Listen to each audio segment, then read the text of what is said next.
Assalamualaikum warahmatullahi wabarakatuh. Welcome back to Anazius channel. Dalam video kali ini saya nak tunjuk dekat anda semua cara untuk jailbreak korang punya PlayStation Vita, which is firmware yang terbaru buat PlayStation Vita masa ni, iaitu firmware 3.74.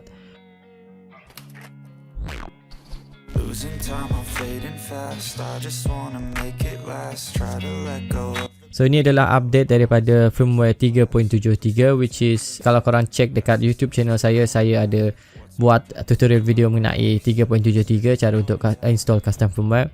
So sama juga dengan firmware 3.74 ni, korang juga akan guna method yang sama seperti firmware 3.73. Kita akan guna final HE ataupun hang kaku untuk firmware 3.74. Dan ini kemungkinan update yang terakhir untuk PlayStation Vita, di mana saya ada baca dalam artikel Sony, diorang mengatakan yang ini kemungkinan update pengakhir hayat untuk PlayStation Vita. So kita tak akan jumpa mana-mana update yang terbaru lagi selepas 3.74.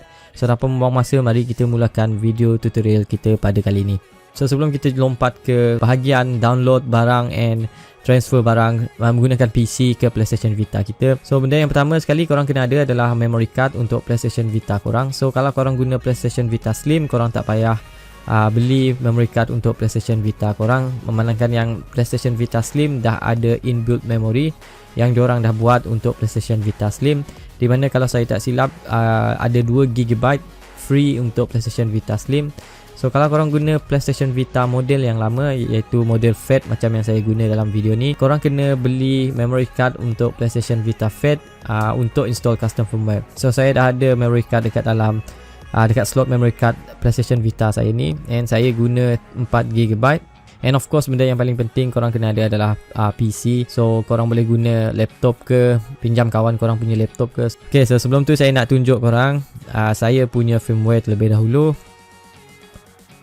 Okay, bila saya pergi dekat system setting, so macam ni lah korang check korang punya system update firmware yang korang guna dekat dalam PlayStation Vita korang. Pergi kat bahagian system, pergi system information. So dekat sini korang boleh tengok yang saya punya system software berada dalam update yang terbaru, iaitu 3.74. Pertama sekali apa yang korang perlu buat adalah korang kena download files, and saya akan letakkan link dekat bahagian bawah video ni. So make sure korang check bahagian bawah video ni. So first file yang kita kena download adalah Final Hatch and Co, iaitu Hatch and Co versi 1.93. So ni adalah versi yang terbaru, which is kalau korang tengok kat bahagian kanan ni dia bagi tahu latest, and ini baru je keluar dalam 3 hari yang lepas. So dekat sini korang boleh baca yang Hatch and Co version 1.93 ni dia support firmware 3.74. Korang boleh tengok kat bahagian bawah ni. And untuk download Final Hatch and Co ni, korang just klik dekat Final HE, yang belakang ni dia tunjuk .7z. So just klik kat bahagian ni, and dia akan start download ke PC korang. Okay, so lepas korang download Final Hatch and Co, benda seterusnya korang kena download adalah QCMA. So QCMA ni adalah version 0.41. So macam tadi juga, korang just pergi kat bahagian asset ni, klik. Tapi kali ni korang kena pilih untuk QCMA ni, dia punya file adalah berbeza. So dia dekat penghujung ni dia ada tunjuk .exe. Klik dekat QCMA setup 0.41.exe. Dan benda yang terakhir korang kena download adalah Content Manager Assistant, which is CMA. So klik dekat bahagian download latest version untuk Windows. So dia akan download ke PC korang. So ini adalah ketiga-tiga benda yang kita download sebentar tadi, which is Final HE, QCMA and Final HE, CMA setup and QCMA setup. Now kat sini saya suggest korang untuk buat satu folder baru, and then namakan folder ni sebagai hang kaku. Okay, so sekiranya korang ada duplicate folder, which is kalau korang follow video saya yang lepas, which is 3.73, korang kena tukar hang kaku ni kepada hang kaku 3.74. Memandangkan yang video yang sebelum ni juga saya sarankan korang buat folder baru dan namakan folder tu sebagai hang kaku. Sekarang ni pergi dekat finalhe.zip ataupun WinRAR file. So korang kena ada WinRAR ataupun zip file untuk buka file ni. So double click, and then korang kena extract ke semua file dekat dalam Final HE ni, and then korang tarik, and then lepas dekat bahagian dekat folder baru yang korang buat tadi, which is hang kaku punya folder. So itu dia akan extract ke semua file dekat dalam Final.he ke folder yang kita buat dekat desktop kita. Okay, so now korang boleh korang boleh delete Final.he zip file. So selepas tu apa yang korang perlu buat, korang kena install CMS setup terlebih dahulu sebelum kita boleh install QCMS setup dekat dalam PC kita. So double click dekat CMS setup and dia akan pops up satu user account control. Just click dekat bahagian yes. Okay, so sekarang dia bagi tahu ini adalah installation untuk Content Manager Assistant. So click OK and dia akan install CMA dekat dalam PC ataupun laptop korang semua. Okay, so bila dia tunjuk korang bahagian ni, just klik dekat bahagian next and then dekat ni korang kena klik dekat I accept the term in the lesson agreement. So klik kat bahagian atas ni and then klik install. Okay, so sekarang ni dia dah start install Content Manager Assistant dekat dalam PC korang. Okay, so selepas selesai install, korang boleh tengok yang dia tunjuk korang bahagian macam ni, Content Manager Assistant. Just klik dekat bahagian finish untuk selesai proses installation untuk CMS setup. Okay, so sekarang ni korang boleh tengok yang tak ada apa-apa berlaku dekat PC korang. Tapi bila korang pergi kat bahagian bawah ni, dekat bahagian anak panah tab dekat bahagian bawah ni, korang akan tengok ada bubble CMA yang berada dekat dalam tab anak panah ni, ataupun kadang-kadang dia akan keluar dekat bahagian tab test bar dekat bahagian bawah ni. Okay, so sekarang dia start create database and korang kena tunggu sampai dia habis creating database. Lepas tu kita akan proceed untuk install QCMA seterusnya. Alright, so selepas selesai install CMA, dia akan bagi tahu korang macam ni. Just klik dekat OK. Alright, so kita dah selesai install CMA dekat dalam PC kita. Next kita kena install adalah QCMA. So double klik dekat QCMA setup and now dia akan start unpack data daripada QCMA. So kalau saya tak silap, QCMA ni adalah driver PlayStation Vita untuk PC kita. Klik OK, klik next, and then klik I agree. Okay, klik next. QCMA, okay, klik next lagi. Okay, so dekat sini jangan kacau apa-apa, just pilih tick dekat Win USB driver ni saja. Okay, klik install. On QCMA, create desktop shortcut. Okay, klik dekat create desktop shortcut and then klik finish. So dia akan buat shortcut QCMA dekat desktop korang. Okay, so kita dah selesai install kedua-dua file tadi, CMA, QCMA. Now kita kena pergi dekat folder Henkaku and then korang akan tengok Final.he dekat dalam folder Henkaku. So double klik dekat Final.he ni. Okay, dia akan sekarang window Defender Firewall akan buka macam ni. So korang klik dekat Allow Access. Sekarang ni korang akan tengok Final.co menu. So dia bagi tahu kat sini waiting for connection to PS Vita. Pergi dekat PlayStation Vita korang and then pilih Content Manager, launch Content Manager dekat dalam PlayStation Vita korang. So dekat bahagian ni dia ada dua option. Satu, manage content on memory card, and then second option, copy content. So korang kena pilih copy content. Alright, so dia akan bagi tahu select the device to connect to PS3 system, PC, online settings. So korang kena pilih PC, menangkan yang kita nak copy #co nanti dekat PlayStation Vita kita. And dia akan bagi lagi dua option yang berbeza untuk korang connect korang punya PS Vita ke PC. So dengan menggunakan Content Manager ni, korang boleh pilih sama ada korang nak guna USB cable ataupun Wi-Fi. So ini depend dengan korang.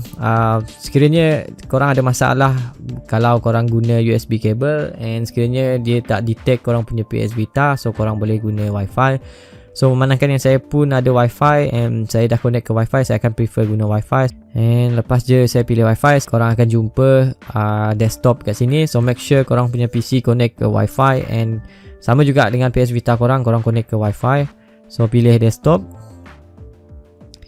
then ambil display. Okay, so dia bagi tahu kat sini the device are connecting must be registered with this system.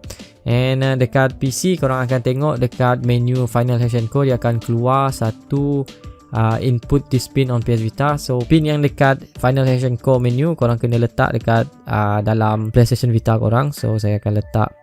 Okay, so selepas korang letak pin tu, klik dekat enter. Okay, so sekarang tap ke dekat register ni.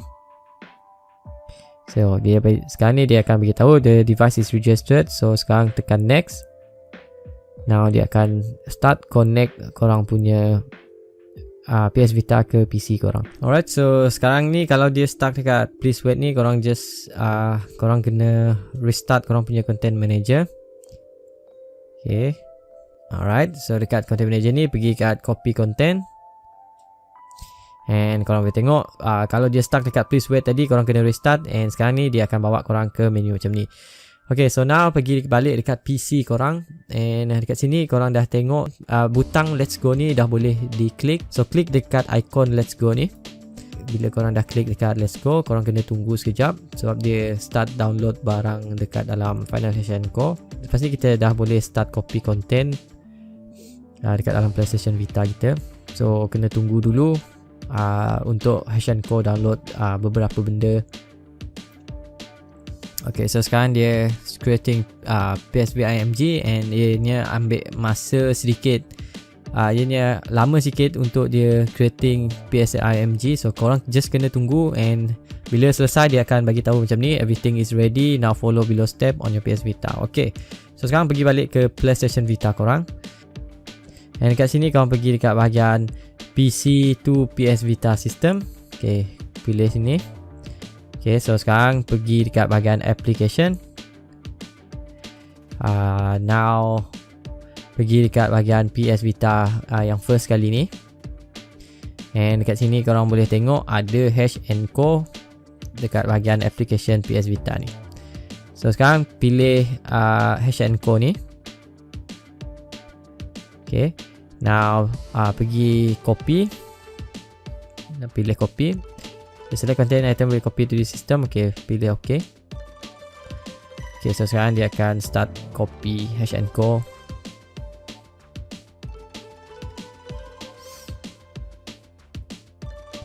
Okay, so selepas selesai copy Hsien-ko, now pergi tekan butang PlayStation ni. Okay, pergi balik ke menu utama. And dekat sini korang akan tengok Hsien-ko 2. So sebelum kita boleh run and install Hsien-ko ni, korang kena tekan butang R ni terlebih dahulu sebelum korang boleh launch dia. So tekan butang R ni and then pilih Hsien-ko 2. Okay, launch Hsien-ko 2 sambil tekan butang R ni. Okay, sampai korang tengok yang dia bagi tahu you cannot earn trophies. So pilih yes. And now korang akan masuk ke bootstrap menu untuk Hsien-ko ni. Okay, so sekarang pilih install Hengaku. Okay, so jangan lupa juga untuk pilih download Vita Shell untuk copy barang. Nanti sekiranya korang nak copy homebrew ke apa ke, korang kena guna Vita Shell ni untuk copy korang punya homebrew. Okay, so kalau saya tak silap, kalau korang pilih download Vita Shell ni, korang kena connect korang punya PS Vita ke Wi-Fi. So make sure korang connect korang punya PlayStation Vita ke Wi-Fi untuk download Vita Shell. Okay, so sekarang kita dah download Vita Shell and kita dah pun install Hengaku. So sekarang apa yang korang boleh buat, korang pergi dekat exit ni. Now, bila korang pergi dekat settings and then check korang punya system software, system information sini, korang dah pun berjaya install custom firmware untuk firmware 3.74 dengan menggunakan Hengaku Hsien-ko Hsien-ko 2 untuk 3.74. Ok, so itu je lah untuk video tutorial kita pada kali ini. So macam itulah korang install custom firmware untuk PlayStation Vita yang running firmware 3.74. So kepada korang yang belum lagi subscribe channel ni, sila tekan subscribe untuk support saya. So saya akan jumpa korang dalam next video, and insyaAllah saya akan buat tutorial untuk downgrade kita punya PlayStation Vita firmware untuk video seterusnya. So terima kasih banyak-banyak sebab tonton video ni sampai habis. Saya akan jumpa korang dalam next video. Assalamualaikum, kita akan jumpa dalam video seterusnya.